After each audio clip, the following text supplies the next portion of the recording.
scripture reading this morning comes from Philippians verses 27 through 30. It's found on page 1230 in your pew Bibles.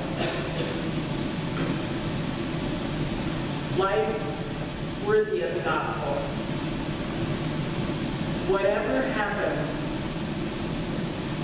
conduct yourselves in a manner worthy of the gospel of Christ.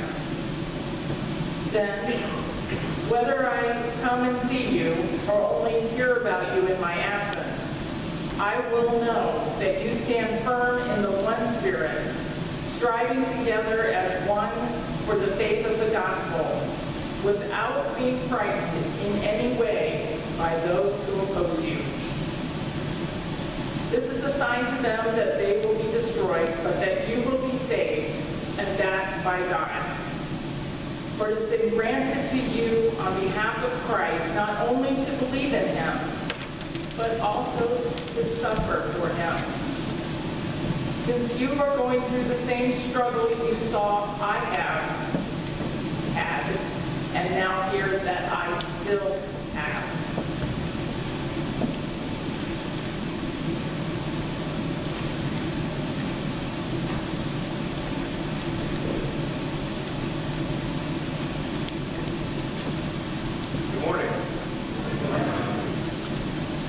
So many of you know that I'm not perfect, right? I mean, you're under no pretenses that I think I'm better than you or that I'm morally superior to any of you or anything like that, right? That I'm just a normal guy. Well, when I was in Oregon, I had a friend named Dave, and he was one of the people that I met for recovery. He was the most charismatic person I've probably ever met in my life. And he worked for a car dealership. Made a lot of money for a car dealership. And he was one of those guys that was like, he'd make $1 million, lose $1 million, you know, kind of one of those people. He was either profoundly successful financially or filing Chapter 11 bankruptcy because he relapsed for a while. It was just he's a really good friend of mine. He was a heroin addict too, and he lost nearly everything. His wife, his house, everything. He had to file bankruptcy. And I had this car. It was a truck. It was a 76 Chevy Silverado. I love that truck. I drove it for nearly a decade. But it kept breaking down on me. And one time it broke down on me, and I just didn't have the money to fix it. And I had this friend named Dave who was a car guy. And he was like, oh, I can help you out. Just come with me to work. And you don't need a down payment or anything like that. You ride into work with me, and I'll send you home in a really nice car. And so that's what I did. I went in to work with him, rode to Portland with him to work that day, and didn't have any money, but he showed me around a lot. He did a lot of work to find me a nice car that only had 30,000 miles on it. It was a blue 2004 Pontiac Sunfire. You know, you could burn the rubber off the back tires if you really wanted to. It was a really nice car. And, you know, if anyone's ever bought a car before, you know that it's a couple hours before you get to leave the place, and they kind of wear your will down while you're there. And so I went through all this paperwork and stuff, and my friend had told me that they could send me home with the car absolutely free, that I wouldn't need a down payment, but he didn't tell me that the finance company wouldn't see it that way, that they expected a down payment. And so I was in this kind of bind, where I really wanted this car, really felt like I needed this car, but as I was going through the final closing deals of the car, the finance guy was telling me that someone would probably call me and ask me about the down payment. Basically, if I didn't lie and tell them that I had this that I paid the down payment, that they'd just take the car away. And so he said he might call, he might not call, and I'm a young Christian at this point, have had a profound experience with God. I've changed a lot of things about my life. And here I am in this situation where I'm torn. I can take the moral high ground. I can humble myself, call someone to come and pick me up, walk away from this beautiful car that I had fallen in love with, or I could risk having to lie. And I'll just tell you today that I made the bad choice. I decided to take the car home and see what was going to happen. And so I went and drove that car home, and lo and behold, a couple of days later, the guy called me. And I just was really conflicted. I mean, I felt like God had made an impact in my life. I felt really bad about lying. But at the end of the day, I had that moral failure and lied and kept the car because I didn't want to go through all the stress and hassle of sending it back. And I had all these justifications for it, like, well, I really need a car. And, someday the right girl's going to come along and be impressed with this car. And there's all these things, about this car. So, but at the end of the day, I came to the point where I started to resent that car. That car symbolized for me something that a failing in my life. It was like my Bathsheba, a shiny blue symbol that I had been bought, that I was not as good as I thought I was. That somehow, even though God had done all these big changes in my life, that I still stumbled and fell once in a while. And so I was so happy when the day came when I finally traded that car in for something else, the truck that I'm driving today. But I failing that way and deluding myself into the situation that allowed me to fail that day really got me thinking about integrity, about who I really was. It seemed so much easier to lie to this stranger that I had never met and never talked to in my life over the phone, but it did something to me because I regretted it. I felt guilty because I failed. I felt like I failed God. I let myself down. And I felt like because of my relationship with God and the things that have been changing in my life that I should have done better than I did. And somehow that the price of my failing would be a whole heck of a lot higher. That the world shouldn't have been enough for me.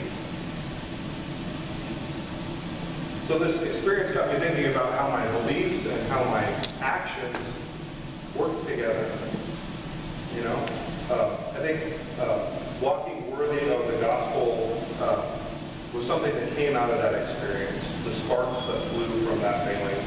And it started to think about the disconnect and the denial that had allowed this to happen in my life.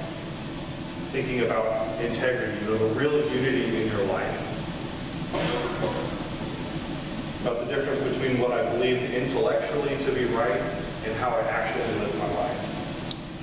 What my actions revealed that I really believed, and however blind I was to what that really was. Paul writes, whatever happens, conduct yourselves in a manner worthy of the gospel of Christ. Conduct is a Latin word for brought together. It speaks of this integrity of a life that's, you're the same person when you're home alone in the dark as you are before this person or that person or your wife or your kids or in front of the computer late at night. You're the same person throughout. For Quakers, integrity is something that we highly value. It's that place where faith and practice come together, where the rubber meets the road of our lives. You see, it's easy to have all the right intellectual answers in your head about morality and Christian belief. We could probably all pass a test about what's right and wrong pretty easily. But to let those answers become a lived reality in our lives, to filter down not just into our head, but down that 18 inches into our heart, and even more than that, to come out of us, to affect our actions and decisions in the world, is something that, it takes a lot.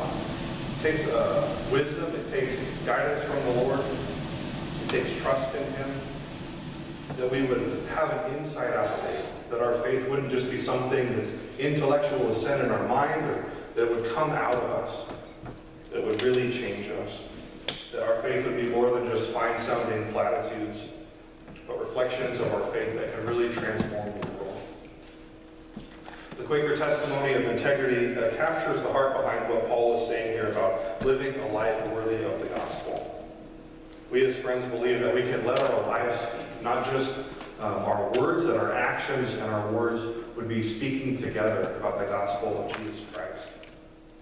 And so we believe that the truth shouldn't be something that stays trapped in your head, but comes out. It has to work itself out in every corner of your life in a way that reveals something about the glory of God to the world. So God calls us to be Christians with an inside-out faith, to believe that a belief that has become more than just something in our heads. And if our actions and our beliefs don't line up, I think it turns out that we don't really believe those things, really, where it counts. We don't really believe the things that we think we believe or the things that we profess. And many of us live our lives as I did before that car episode, in ignorance of the real level of integrity in our lives. We find ourselves comfortable, feeling self-righteous and sanctified. But sometimes we get a glimpse of what the reality really is for us. We look at our checkbooks or our calendars and we see the disconnect between what we say we believe and how we actually live our lives, what our priorities really are underneath it all. You know, when we get that window into what our unwritten priorities really are, we find ourselves experiencing that, interacting with that, it calls us to humility. You know, calls us to a greater sense of a desire for integrity, a greater desire to conform these dark corners of our ego to the truths that we have learned in the Christian faith, and the example that we find in Jesus, and the way that God is drawing us to be conformed in His image. But in my experience, that doesn't happen all at once. It happens in the moment. It happens in a series of moments as we try to make the right choices in our lives. It happens when we find a conviction growing, often after failing a big test, when we learn the lessons that help us to conquer the next test that comes along. You know, I've had a profound experience with recovery, which is another exercise in an adventure in walking in humility. And they have this saying that's really stuck with me as I've tried to stay clean and sober and follow the Lord. It's waiting to do the next right thing. I don't know if you've ever heard that. You can't control the past. You can't always know that you're going to do the right thing in the future, but you can look at the next right thing that's coming in your life, and you can try to commit to doing that. You know, I already knew that lying was wrong, but when I experienced that failure, I faced a choice. I could beat myself up about it and feel really guilty. I could crawl back underneath that warm blanket of denial and pretend it never happened and that I was better than I really was, or I could learn from it. I could begin again. And I think that's what Paul is calling us to. He's not calling us to this legalism about or inflated sense of who we are. That's what walking worthy is. It's not that you're perfect, it's that you're committed to trying to be perfect. It does mean that you keep learning and growing and trying to follow Jesus. You keep picking up the pieces and moving forward with God, attempting to do the next right thing. One of the funniest books that I've ever read is Don Quixote. It's old, it's a couple hundred years old. Have you ever read that, maybe? I didn't read the whole thing, but that book is hilarious. It's laugh out loud funny. And Don Quixote is this man who, he's attracted to the ideals of chivalry. He's kind of like a wealthy son of a royal person that's kind of this nominal, obscure character, and he has this free time on his hands in this massive library, and so he starts reading all of these books about knights and chivalry. He's attracted to their ideals, and he kind of reads so many of those books that he loses touch with reality. He starts to believe that he's a knight, long after there are knights in the world. And he reads these books, and he kind of gets this madness of idealism into him. And so he walks around and he sees the world strangely. He sees windmills and he sees castles, you know. When he really is seeing like prostitutes, he's seeing damsels in distress to be rescued. And he's walking around the world in this hopeless idealism. And he's got this broken down horse and this broken shield and lance that are just like made of wood, but he doesn't see it that way. He sees himself as riding this noble, valiant steed and walking around the world looking for adventures. And one of the things that I love so much about that is he's got this sidekick named Sancho. And Sancho is the complete opposite of him. He's a pessimist. He sees something in Don Quixote that is admirable and virtuous, and he's drawn to that, but he knows that this guy is crazy, and he follows him anyway, walking around. And he's kind of connecting him to reality. And so, you know, he becomes Don Quixote's squire. And he has this window into his life. And he connects that realism and idealism together, this dynamic pair. And so it turns out that they need each other because their perspectives are just completely hopeless. You know, when too much idealism and you're disconnected from reality, you might change the world, but in a crazy way that isn't sustainable. And the other guy, he's pessimistic he doesn't have anything. He's just this cold, callous kind of wander through life with no passion. And so they need each other. And I think one of the big points of the story that's really impressed me is that sometimes our idealism has to take a long, cold look at reality. You know, we need both of these things. We can't just be stuck one side or the other. I think in the Christian faith, sometimes we do that. We're stuck in the idealism of our faith, or we're disconnected from reality. Or we're just really pessimistic about the world, and we don't have that kind of hope that God promises us as Christians. So we need these healthy moments when we get to reconcile the unconscious fears that are going on underneath the surface that are really pulling the strings in our life. And sometimes we get a look at that, a look at the window of what's underneath the hood, so to speak, of our lives. Because we have these amazing Christian ideals. I mean, what could be a higher ideal than walking in blamelessness and utter holiness? Well, what could be more humbling than recognizing our humanness? The limitations of how far we have come, meaning the limitations of how far we really need to go to be like Jesus. And if we truly live this out, you know, walking worthy of the gospel, I think sometimes a spiritual checkup now and then is something that we need. To take a fresh look at our lives and ask ourselves, where are we? How is the sum of our choices really working out? Chances are we'll see some good and some bad in all of this. And we'll see how far we've really come and how far we have yet to go in walking and living the Christian life. But as we do this, we also get a chance to see whether we're going to settle for what we have or whether we're going to kind of double down with God and go for more. If we're going to keep striving further, like Paul is in this passage. You know, Paul asks the Philippians to continue to strive with him, not only in the areas of their lives where they have successes, but also where they have failures. The work of the gospel, not just idealism or moralism or any of that. You know, we are called as a church to be witnesses in the world, to be more than just ourselves, to be working with God for the salvation of the world.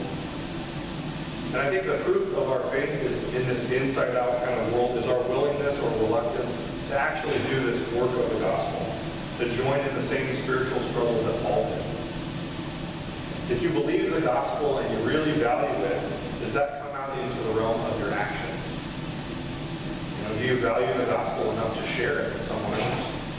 To share your story with others? Do you believe that Jesus is the incarnate God of the universe and that he has come to earth to show us how humans are really intended to live? How does that change the way that you live? You know? And if it isn't changing the way that you live, maybe we need to go back to the drawing board like I did after I experienced my failure. You know? It might be because you really don't believe it. You know? You just haven't caught up to the fact that you don't believe it yet. Or that you really want to believe it, but your want has only carried you so far. You know, an outside-in faith is just a gloss. It's just all for show. Jesus talked about whitewashed tombs. We could be that really easily. We could look really good on the outside and not let the gospel come into our hearts and actually change anything about us. But once we get our external lives in order, I don't think it can work that way. It can't work from the outside in. It has to come from the inside out. But an inside-out faith lived in sincerity can really change the world. It is a faith that comes from a place of love and not just a place of fear, an unconscious place of fear inside of our hearts. It is not disconnected idealism or cold realism. It comes, it's kind of faith that, it's not the kind of faith that comes from just memorizing a creed or showing up and saying, you know, saying a creed like the pledges of allegiance and then going about your life as if it doesn't really matter. You know, it's a faith that takes the form of action. There's this Apple commercial a while back. I'm not really an Apple guy, but it was an inspiring kind of commercial. And Steve Jobs, the founder of Apple talked about how it's really the people who are crazy enough to believe that they can change the world that actually do. It takes more than boldness to walk worthy of the gospel. It takes a serious look at where we are and who we really are. And we can all too easily settle for kind of a low-stakes spirituality, one that doesn't require us to put any skin in the game. Socrates once. What we really need is a faith that leads to action. A faith that bites down into reality and changes something, that costs us something. When we find the truth of that, we find the truth that Paul is pointing to about living lives worthy of the gospel. We can believe Jesus all we want intellectually, and we can have all the right answers to theological tests, and yet miss the point of our faith completely. To really change, we have to be committed to giving God the rest of us. We have to learn to trust the truths of the gospel strong enough in order to order our lives around them, not just to try to order them around our lives. Just try them on and see how they work in the real world. Otherwise, this is just a big social club. You and I are just people with some interesting opinions about Jesus that don't really even matter to us, let alone to anyone else. But where true integrity lives, where it breathes and is born in this struggle, and where at times it even falters and dies as we struggle and fail to try to be like Jesus, that's where we find a faith that knows suffering. A faith that expresses the love that we're really called to share with the world. An inside-out faith. Faith that comes from who we really are, not just who we want to be. It knows where it is on the journey. And more importantly, it knows where it's going and why it matters for the kingdom of God. So as we go into this time of open worship, I just want you to wrestle with that. The real connection between what you believe and what you do, how you live your life. Integrity is something, it means one, it means wholeness. It means a unified life. And often, we don't really live unified lives. We live compartmentalized lives. So maybe God wants to break that down this morning. So as you go into this time of open worship, wrestle with God about that. And if you feel called to speak a message, please stand and a microphone will be brought to you. Thank you.